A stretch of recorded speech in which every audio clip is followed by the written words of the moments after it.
आदरणीय मित्रों, श्री अवतार का बोध हो, श्री माता धरती का बोध हो। मित्रों, आज का विषय है अति मानव। आपने अति मानव का नाम सुना है? नहीं सुने? आज आपको बताते हैं कि अति मानव, अति मानस कौन है, ये क्या होते हैं।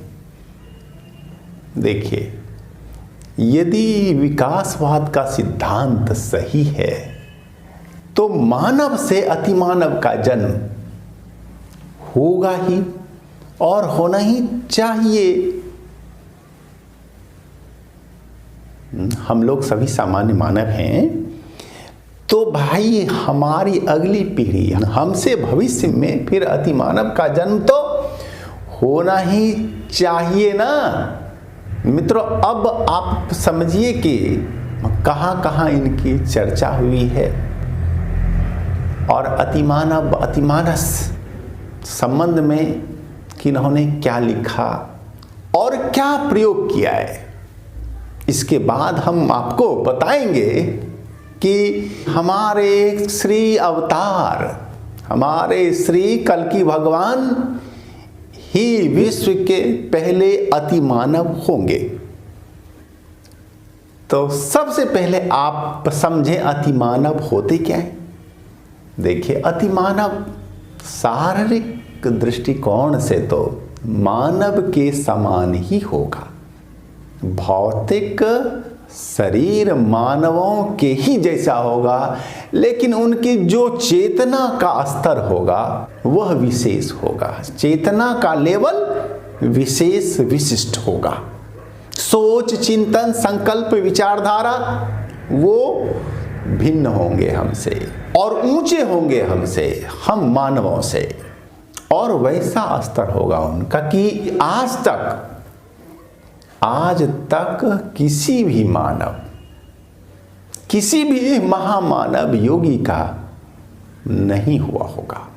सर्वोच्च स्तर उनकी चेतना का, सबसे अधिक विकसित और परिमार्जित।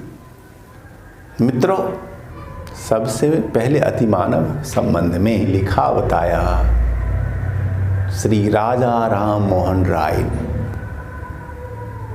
श्री राजा राम मोहन राय जी ने, जो कि भारत से सती प्रथा को समाप्त होने में, करवाने में सबसे बड़ी भूमिका निभाए थे। उन्होंने ब्रह्म समाज की स्थापना की थी। कहा जाता है कि एक बार वे 3 दिनों तक ध्यानस्थ रहे थे, लगातार 3 दिनों तक। और उसी ध्यानावस्था में उन्होंने देखा कि निकट भविष्य में अति मानव जन्म ले रहे हैं, जन्म लेंगे। और वह अति मानव वैसे तो सामान्य मानवों सा ही भौतिक रूप से होगा, लेकिन उसकी चेतना का स्तर विशिष्ट होगा। मित्रों, आपने महर्षि अरविंद का नाम सुना? सुने होंगे। वे महान साधक थे, महान ज्ञानी थे। साथ ही आजादी की लड़ाई में वे शुरुआती दौर में अपने जीवन के पूर्वार्ध में बहुत सक्रिय रहे थे। और फिर जब अंग्रेजों ने उन्हें जेल में बंद करना चाहा तो वे फिर भागकर चले गए पांडिचेरी, क्योंकि पांडिचेरी अंग्रेजों के अधीन नहीं था। और लंबे समय तक वहाँ जाकर रहे और विचार किए कि अब प्रत्यक्ष रूप से आज़ादी की लड़ाई में भाग नहीं लेना। लेना है कैसे? पीछे से परोक्ष रूप से अपनी आध्यात्मिक ऊर्जा के द्वारा हम लाखों देशभक्तों को पैदा करेंगे, बढ़ाएंगे, उन्हें ऊर्जा देंगे। और उत्साह भरेंगे, उमंग भरेंगे लोगों में, अपने देशवासियों में, और वही वे जीवन भर रहे करते। तो महर्षि अरविंद जी ने लिखा कि निकट भविष्य में अतिमानस का जन्म होगा। वही अतिमानव जैसा ही अतिमानस, जिसके चेतना का लेवल स्तर सामान्य मानवों से विशेष होगा। लेकिन सबसे बड़ा प्रयोग जो हुआ है वो हुआ है महर्षि वेदव्यास जी के द्वारा। महर्षि वेदव्यास जी ने लिखी कथा, श्री कृष्ण की कथा, भागवत लिखे, महाभारत लिखे, और ऐसे अद्भुत व्यक्तित्व की कल्पना की। श्री कृष्ण की कथा को जनमानस में प्रतिष्ठित किया, और उनका लक्ष्य था कि श्री कृष्ण जैसा सर्वगुण संपन्न मानव जन्म ले सके, और इसके लिए यह आध्यात्मिक महाप्रयोग था। अब होता क्या है ये, इसे समझ लें आप। जब लाखों लोग किसी विषय पर, एक विषय पर करते हैं चिंतन, मनन, ध्यान, पूजन, तो क्या होता है, सूक्ष्म लोक में सूक्ष्म ऊर्जा उत्पन्न होती है।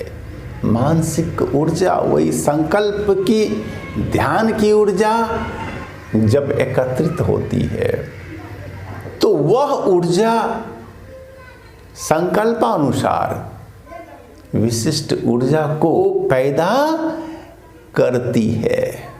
जब लाखों कृष्ण भक्त जब कृष्ण का ध्यान, मनन, चिंतन करते हैं तो वो क्या होता है, इससे विशेष ऊर्जा होती है उत्पन्न सूक्ष्म लोक में, और वही ऊर्जा श्री कृष्ण जैसे व्यक्तित्व के जन्म लेने में सहयोग देगी, सहयोग प्रदान करेगी, जन्म देगी।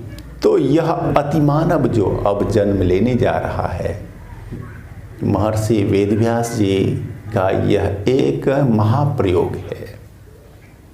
यदि वे ऐसा महाप्रयोग नहीं करते तो स्वाभाविक रूप से भी जन्म होता अतिमानव का, लेकिन अभी और हजारों वर्ष उसमें लग जाते।